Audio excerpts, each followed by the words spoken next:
हिंदी पाठशाला में आप सभी विद्यार्थियों का बहुत बहुत स्वागत है। यदि आप हमारे चैनल पर नए हैं तो पहले चैनल को सब्सक्राइब कर लें, बेल आइकन को प्रेस कर लें ताकि जो भी वीडियो अपलोड करूँ उसका नोटिफिकेशन आपको मिलता रहे। वीडियो अच्छा लगे तो लाइक करना मत भूलें, आपकी लाइक ही हमारी एनर्जी है। हम आपके सम्मुख द्वितीय पाठ अन्योक्ति विलास नामक पाठ का अनुवाद लेकर उपस्थित हुए हैं। बहुत जल्दी ही टेस्ट पेपर भी लगाएंगे, लेकिन आज आपके सम्मुख किसी कारणोंवश अन्योक्ति विलास पाठ का अनुवाद लेकर उपस्थित हुए हैं। तो हम अन्योक्ति विलास पाठ का अनुवाद देख लें। इम्पोर्टेंट है, मोस्ट इम्पोर्टेंट, इसके आगे लगा लीजिए। इस अन्योक्ति विलास का अर्थ होता है अन्योक्ति, अन्य धन उक्ति, अर्थात किसी कथन का अन्य अर्थ ग्रहण करना, अन्य के बारे में कही गई कथन।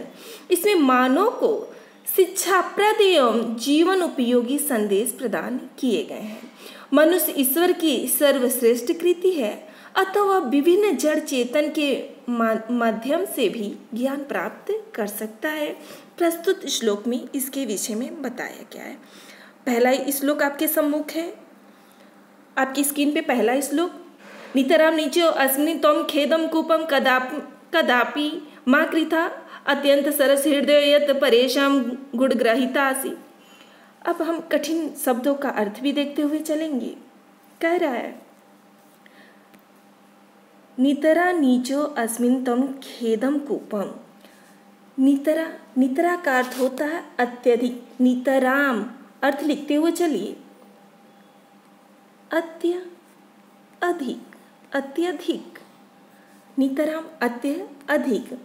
नीचो अस्मिन्, नीचो अस्मिति, तो नीचः अस्मित् इति, नीचो अस्मित् इति, अर्थात मैं नीचा या गहरा भी हो सकता है, गहरा हूँ या नीचा हूँ, मैं अत्यंत गहरा अथवा नीचा हूँ। त्वं का अर्थ होता है तुम, खेद मतलब होता है दुख। खेद का अर्थ क्या होता है, लिखते चलिए, दुख। और कूपम का अर्थ होता है कुआं, कूपम मतलब कुआं। कदापि मतलब कदापि अर्थात कभी भी। माँ का अर्थ होता है मत, और कृथा का अर्थ होता है, कृथा का अर्थ लिख लीजिए, कृथा का अर्थ होता है करो। कृथा का अर्थ क्या होता है, करो। अब हम इसका अनुवाद देखते चलेंगे और जहाँ कठिन शब्द रहेगा उसका अर्थ बताएंगे। नितराम नीचो अस्मित् इति त्वं खेदं कूपम कदापि मा कृथा। इस श्लोक में कुएं के माध्यम से सज्जनों को यह संदेश दिया गया है कि उन्हें अपने आप को कभी तुच्छ नहीं समझना चाहिए। अब नितरा नीचो अस्मिति त्वं खेदं कूपम, हे कुएं, कूपम संबोधन का चिन्ह है, अतः हे कुएं हो जाएगा। संबोधन के चिन्ह के कारण क्या हो जाएगा, हे हो जाएगा। हे कुएं, मैं अत्यंत नीचो अस्मिति, मैं अत्यंत नीचा अथवा गहरा हूँ। इस प्रकार कदापि माँ, इस प्रकार कभी भी, कदापि कभी भी, माँ कृता, खेदो मतलब दुख, माँ मत, कृथा मतलब करो। पुनः एक बार और इस लाइन की अनुवाद बता दे रहे। हे कुएं, मैं अत्यधिक नीचो अस्मिति, मैं अत्यंत नीचा हूँ अथवा गहरा हूँ, या मैं अत्यंत नीचा है। इस प्रकार कभी भी क्या मत करो, खेद दुख मत करो। कह रहा है क्योंकि अत्यंत सरस हृदय वाले, अत्यंत सरस हृदय अर्थात अत्यंत सरस हृदय वाले, अथवा इसका एक अर्थ और भी होगा जल युक्त वाले, अत्यंत जल युक्त वाले, अत्यंत सरस हृदय वाले अथवा अत्यंत जलयुक्त वाले। और यत दूसरों के, परेशान का क्या अर्थ होता है, परेशान का अर्थ होता है दूसरों, परेशान अर्थात दूसरों के। यत का अर्थ भी लिख लें, क्योंकि यत मतलब क्या होता है? क्यों कि। यत मतलब क्यों कि। परेशान मतलब दूसरों के गुणों को ग्रहण करने वाला।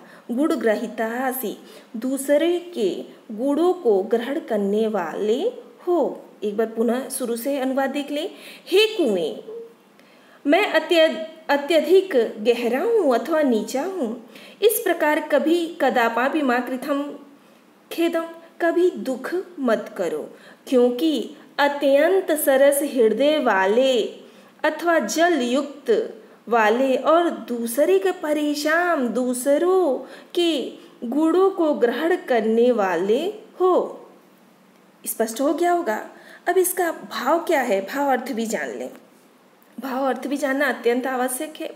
किसके संबंध में कहा गया है?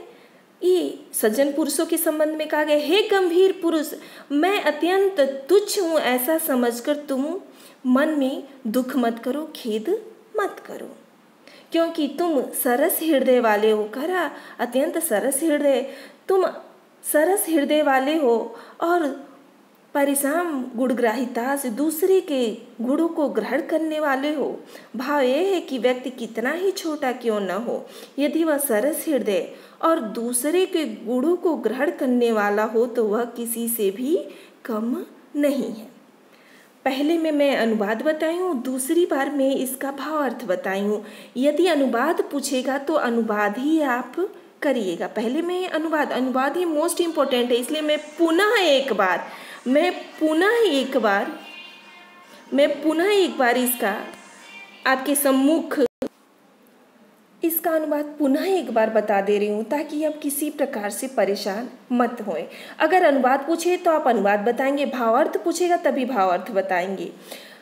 हे कुएं, कूपम, हे कुएं, मैं अत्यंत नीचो अस्मि इति, मैं अत्यंत नीचा हूँ अथवा गहरा हूँ, इस प्रकार कभी भी खेदम दुख माँ कृथा मत करो, क्योंकि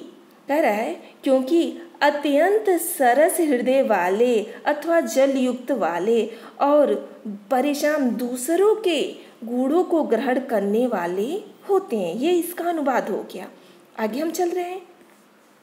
दूसरा श्लोक, नीर क्षीर विवेके हंसलस्य त्वमेव तनेषु चेतां विश्वास्मिन् अधुन्याम कुलव्रत पालयिष्यते। कह रहा है नीर क्षीरे विवेके अर्थात नीर मतलब होता है जल, नीर मतलब जल और क्षीर मतलब होता है दूध।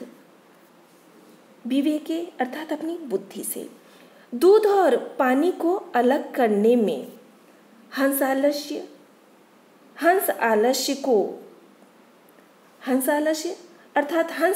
को करेगा। तो कह रहा है त्वमेव अर्थात तुम ही, तनुषी का अर्थ होता है करती हो, चेत मतलब यहाँ लिखते रहे यदि। अब इतने का हम अनुवाद देख लें। प्रस्तुत श्लोक में कह रहा है कि हे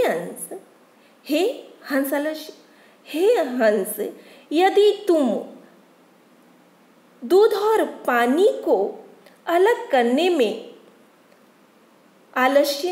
आलस्य करोगे तो कह रहा है विश्व अस्मिन् अंधुना अन्य, अर्थात विश्व मतलब होता है संसार। इस संसार विश्व अस्मिन्, अब इस विश्व में या इस संसार में दूसरा, अन्य मतलब क्या होता है? दूसरा, अन्य मतलब दूसरा। कौन का मतलब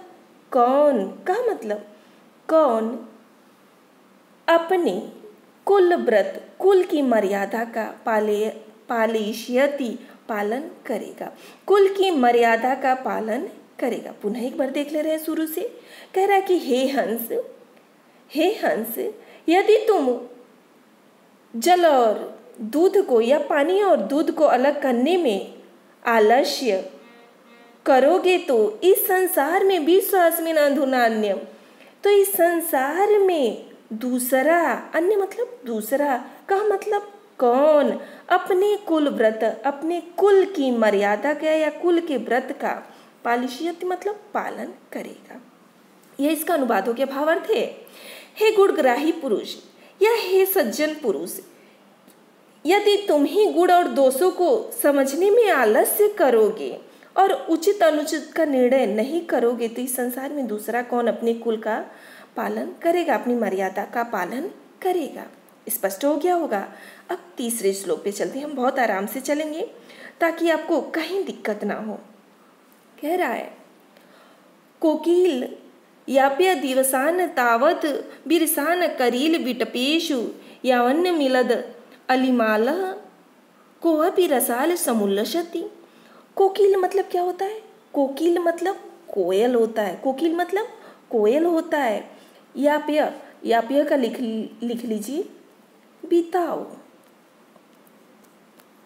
याप्य मतलब यापन करो अथवा बिताओ।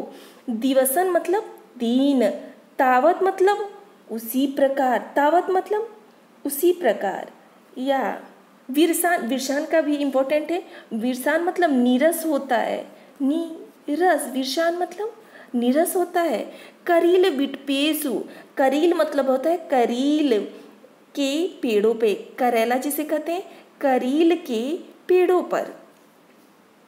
यावन या यावत मिलत अलिमाल, यावत मिलत अलिमान अर्थात जब तक भौरों की पंक्ति से युक्त, को भी मतलब कोई भी, रसाल मतलब होता आम की पर्यायवाची है रसाल, इसे नोट कर लीजिए। रसाल अर्थात आम, समुल्लसित मतलब शोभायमान हो जा रही है, अर्थात शोभा को प्राप्त कर रही है। अब हम इसका व्याख्या देख लें, अनुवाद देख लें।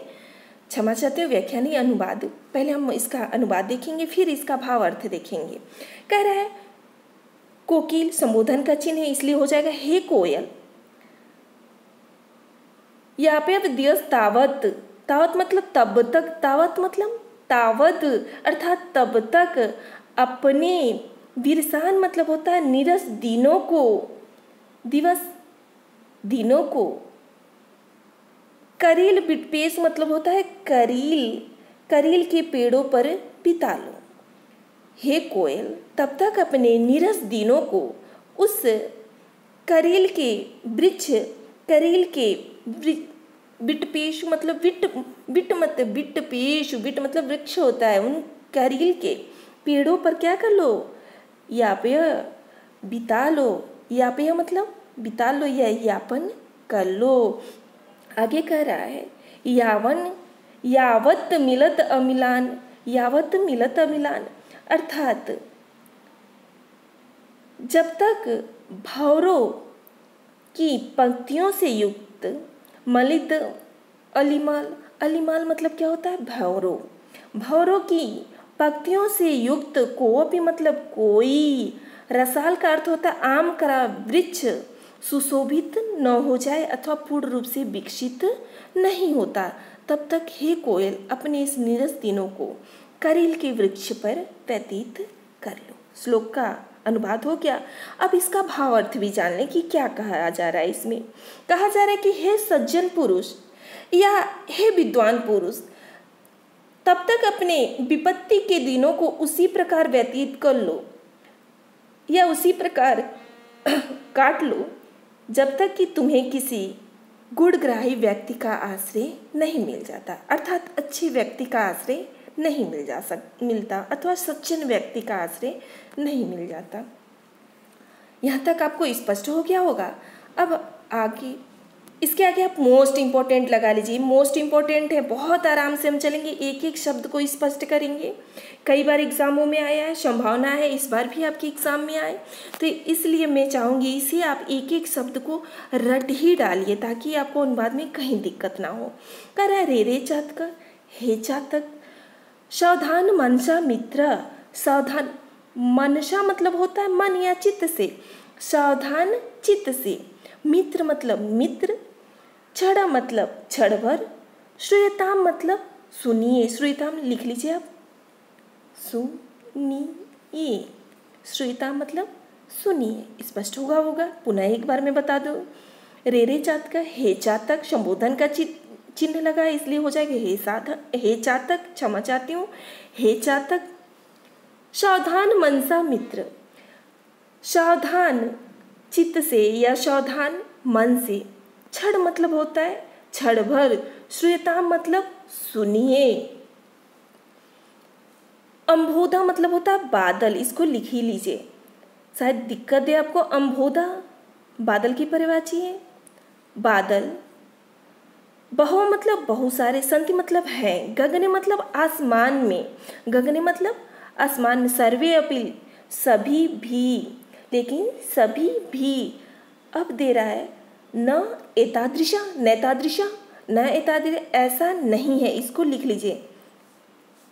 नैतादृशा का अर्थ क्या है?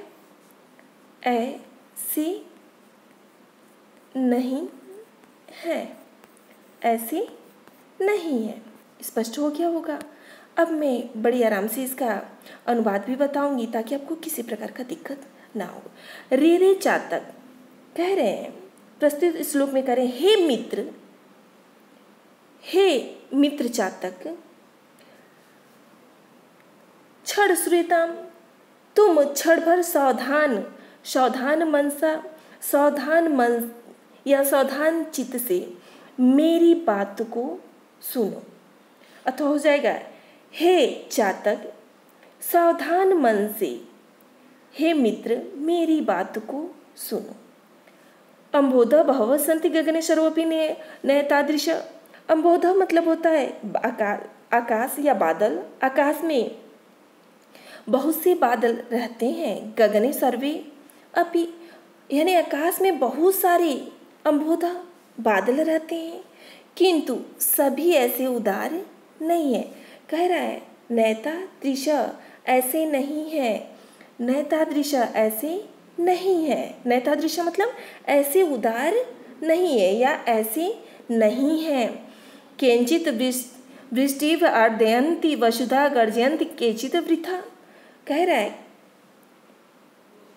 वृष्टि भी आर्दयन्ति वर्षा करके, केंचित कुछ तो, वृष्टि यानी वर्षा करके, अर्दयन्ति वसुधा गीला करते हैं। वसुधा का अर्थ होता है पृथ्वी को, कुछ तो वर्षा करके गीला कर देते हैं। वसुधा का अर्थ होता है पृथ्वी को। गर्जयन्ति केचित् वृथा, और कुछ तो व्यर्थ में ही गर्जन करते हैं, कुछ तो व्यर्थ में ही, केंचित यानी कुछ तो, वृथा मतलब व्यर्थ में, गर्जयन्ति मतलब गर्जन करते हैं, करसते हैं। यम यम पश्येत् तस्य तस्य पुरतो मां वृहदीन वच, यानी जिन जिनको, यम यम अर्थात जिस जिसको, यम यम का आप चाहे तो लिख सकते हैं, यम यम अर्थात जिस जिसको, जिस जिसको, पश्यति का अर्थ होता है देखकर, यानी जिस जिस बादल को आकाश में देखकर, तस्य तस्य अर्थात उसके उसके, पुरतो मां वृहदीन वचन, उसके सामने अपना दीनतापूर्ण वचन मत कहो। वृह मतलब कहो, दीन वचनम वचन, माँ माँ मतलब मत कहो, अपने दीन पूर्ण वचनों को मत कहो। माँ वृहिम अपने दीन मत कहो, अपने दीनता या दीनता भरे वचनों को मत कहो। पुनः मैं शुरू से एक बार बता दे रही हूँ, मैं शुरू में ही बताई हूँ, इम्पोर्टेंट है इसलिए बहुत आराम से चलेंगे। हे मित्र या हे चातक, सावधान मन से मित्र क्षण भर मेरी बातों को सुन लो। आकाश में बहुत से बादल, बहुवे बहुत सारे बादल रहते हैं। गगने यानी आकाश में बहुत सारे, अंबोधो मतलब बादल, अंबोधा मतलब बादल रहते हैं, किंतु सभी क्या नहीं है, सभी ऐसे नहीं है अर्थात उदार नहीं है। उनमें किंचित कुछ ही वृष्टि भी अर्दयन्ति वसुधा, कुछ ही पृथ्वी को वर्षा से भिगाते हैं। गर्जन किंचित वृथा, और कुछ व्यर्थ में गरजते हैं। यम यम पश्यत अर्थात जिस जिस बादल को आकाश में देखते हो, तस्य तस्य यानी उस उसके सामने अपनी दीनता, महावृहि अपनी दीनता पूर्ण वचन को मत कहो, अपने दीनतापूर्ण वचनों को मत कहो। ये इसका अनुवाद हो गया। अब हम इसके भावार्थ को भी जान ले। कहा जा रहा है कि हे विद्वान पुरुष, तुम क्षण भर मेरी बात को ध्यान पूर्वक सुन लो। संसार में अनेक धनवान और एवं समर्थ हैं, परंतु सभी उदार नहीं होते। उनमें कुछ ही अधिक उदार होते हैं और कुछ अत्यंत कृपण अर्थात अत्यंत कंजूस होते हैं। अतः तुम प्रत्येक से आशा करते हुए उनके सामने अपने हाथों को मत फैलाओ। अब मुझे ऐसा प्रतीत हो रहा है कि आपको भली प्रकार से समझ में आ गया होगा कि प्रस्तुत इस श्लोक में क्या कहा जा रहा है। अगला श्लोक आपके सम्मुख है। कह रहा है नवे तड़नाथ तपनाथ वहीन मध्य। वहीन मध्य मतलब आगे के मध्य। नवे तड़नाथ तपनाथ वहीन मध्य नवे विक्रियात क्लेशमानो अस्मि सुवर्णस्य में मुख्य दुख तदेक यतो मा जन कुंजम तोलयन्ति। बहुत सुंदर श्लोक है। सुना, अपनी व्यथा को व्यक्त कर रहा है और कह रहा है तड़नाथ। तड़नाथ मतलब पीटने से या तड़नाथ अर्थात पीटने से या प्रताड़ित करने से। वहीन मध्य, वहीन का मतलब होता है आग में तपाने। तपनाद तो हो जाएगा आग में, आग में तपाने से, आग में तपाने से। अब हम धीरे धीरे एक एक शब्द का व्याख्या भी अनुवाद भी क्लियर करते चलेंगे। नवे तड़नाथ तापनाथ वहीन मध्य। मैं, सोना कह रहा है, स्वर्ण कह रहा है, मैं न तड़नाथ अर्थात पीटने से, तपनाथ वहीन मध्य, वहीन मध्य मतलब आग में तपाने से, और न आग में तपाने से। कह रहा है नवे विक्रियात। विक्रियात मतलब क्या होता है? बेचने से। और न नवे विक्रियात और न बेचने से। किलस्य मानो अस्मि। कह रहा है किलस्य मानो अहम अस्मि। किलस मानो अहम अस्मि, अहम भी है, अहम अस्मि अर्थात किलस्यमान अहम अस्मि, मैं दुखी नहीं हूँ। किलस्य मानो अहम अस्मि अर्थात मैं, अहम मतलब मैं, अस्मि मतलब हूँ, मैं दुखी नहीं। किलस्यमान मतलब दुखी, मैं दुखी नहीं हूँ। स्वर्ण कहता है न बेचने से मैं दुखी हूँ। आगे कह रहा है सुवर्णस्य में मुख्य दुखम तदेकम। मुझे तो बस एक ही मुख्य दुखम तदेकम, मुझे तो बस एक ही मुख्य दुख है। तद एकम, तद एकम मतलब एक ही, मुझे तो बस एक ही मुख्य दुख है कि यतो मा जना कुंजया तौलयन्ति। यतो मा जना मतलब लोग, मुझे कह रहा है, माँ मतलब मुझे, गुंजया अर्थात रत्ती, गुंजया का अर्थ लिख लीजिए रत्ती, रत्ती से तौलते हैं। मुझे लोग किससे तौलते हैं? रत्ती से तौलते। पुनः इसका हम अनुवाद देखेंगे। नवे तड़नाथ तपनाद वहीन मध्य नवे विक्रियात कलिशमानो अस्मि सुवर्णस्य में मुख्यदम दुखम तदेकम यतो मा जन गुंजतो लेयन्ति। करा नवे तड़नाथ तपनाद वहीन मध्य। मैं स्वर्ण न पीटने से, न तड़नाथ न पीटने से, तपनाद वहीन मध्य न आग से तपाने से, न विक्रयात न बेचने से, कलिश मानो अस्मि और मुझे बस कर कलेश मानो अहम अस्मि। मुझे क्या है? मात्र एक ही दुख, मुझे तो बस एक ही दुख है। सुवर्णस्य मुख्यम तदेकम। सुवर्णस्यम स्वर्ण को, सोने को, मुझे तो बस मैं मुख्यम दुखम तदेकम, मुझे तो बस एक ही दुख है कि यतो मा जना लोग मुझे गुंजया रत्ती के, मुझे रत्ती से तौलयन्ति मतलब तौल देते हैं। अब इसका भावार्थ भी जान ले क्या कहा जा रहा है, किसके विषय में कहा जा रहा है। जो विद्वान स्वाभिमानी पुरुष होते हैं, जो विद्वान स्वाभिमानी पुरुष हैं, विपत्तियों से नहीं डरते हैं, उसका अपमान तो नीच के साथ उसकी तुलना करने में होता है। भावार्थ ये है कि शारीरिक कष्ट उतना दुख नहीं देता जितनी की पीड़ा मानसिक कष्ट देता है। स्वर्ण के माध्यम से इस विद्वान पुरुषों से तुलना किया गया है। आगे वाला और अन्योक्ति विलास का ये अंतिम है। पुनः मैं इसे भी कर रही हूँ मोस्ट इम्पोर्टेंट।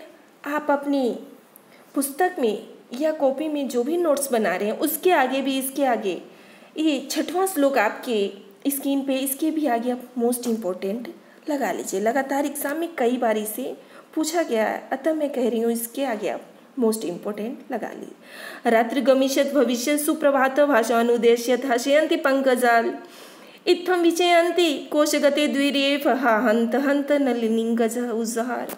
बहुत सुंदर श्लोक है, इसका अर्थ भी बहुत सुंदर है, बहुत आराम से हम बताते चलेंगे। का रात्रि गमिष्यति, रात्रि गमिष्यति, रात्रि, रात्रि का मतलब होता है रात, गमिष्यत मतलब व्यतीत हो जाएगी, रात्रि गमिष्यति रात्रि व्यतीत हो जाएगी। भविष्यत सुप्रभात, भविष्यत होगा, भविष्यत मतलब ये लिख दे रहे हैं होगा, भविष्यत मतलब होगा। सुप्रभात का दो अर्थ होगा, सुंदर प्रभात या सुंदर सवेरा, तो सुंदर प्रभात ही लिख लीजिए आप, सुंदर प्रभात, सुंदर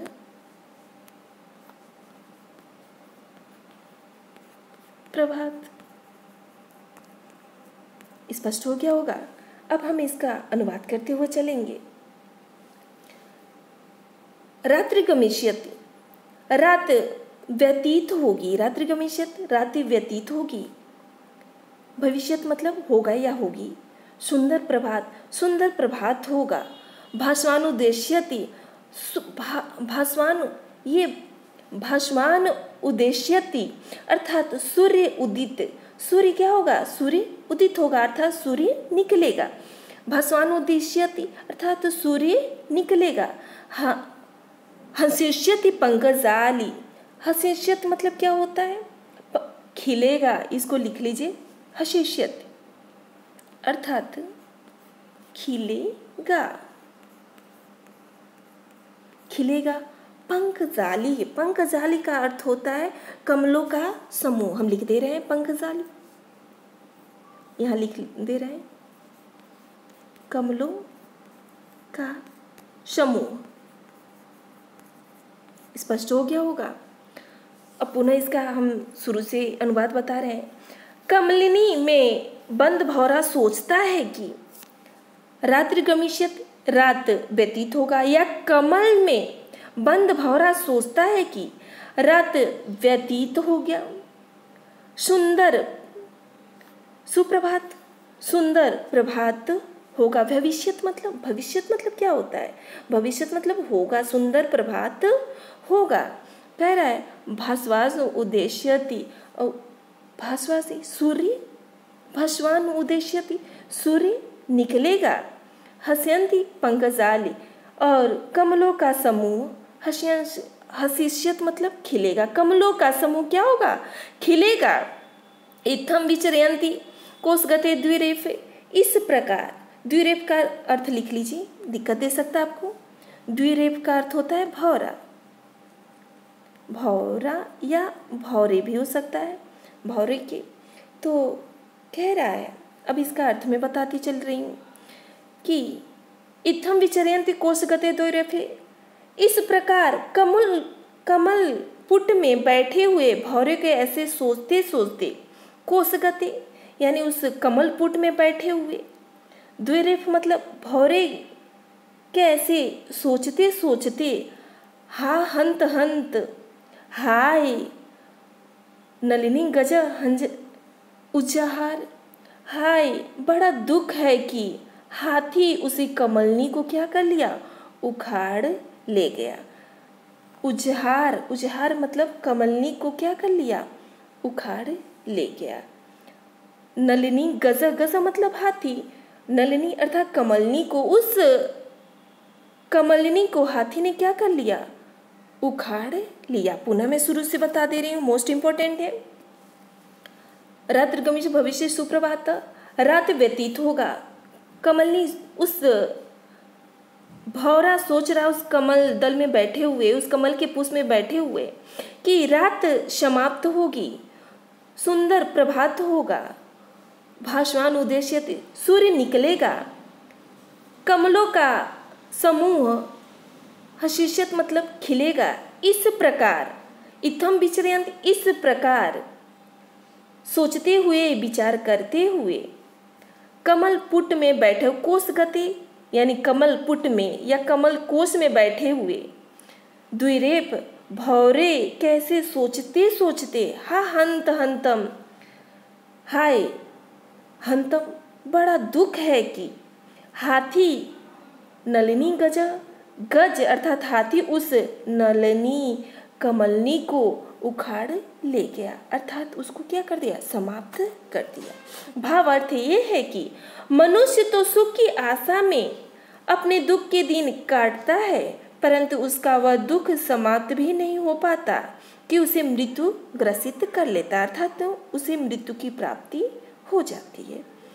और यहीं के साथ, इसी श्लोक के साथ आपका अन्योक्ति विलास पाठ अर्थात द्वितीय पाठ पूर्ण होता है। इसी के साथ एक आवश्यक सूचना मैं दे रही हूँ कि किसी कारणवश मैं आपके सम्मुख टेस्ट पेपर नहीं लेके आज उपस्थित हो पाऊँगी हूँ। जिन कारणों से भी नहीं लेकर उपस्थित हो पाई, बहुत जल्दी मैं टेस्ट पेपर लेकर उपस्थित होंगी। इसके लिए मैं आपसे क्षमा मांगती हूँ पुनः, लेकिन बहुत शीघ्रता के साथ मैं प्रयत्न करूंगी कि मैं सारे टाइप कर लूं और टेस्ट पेपर आपके सम्मुख प्रस्तुत करूं। इसी के साथ मैं वाणी को विराम दे रही हूं। वीडियो अच्छा लगा हो तो लाइक करना मत भूलें। धन्यवाद।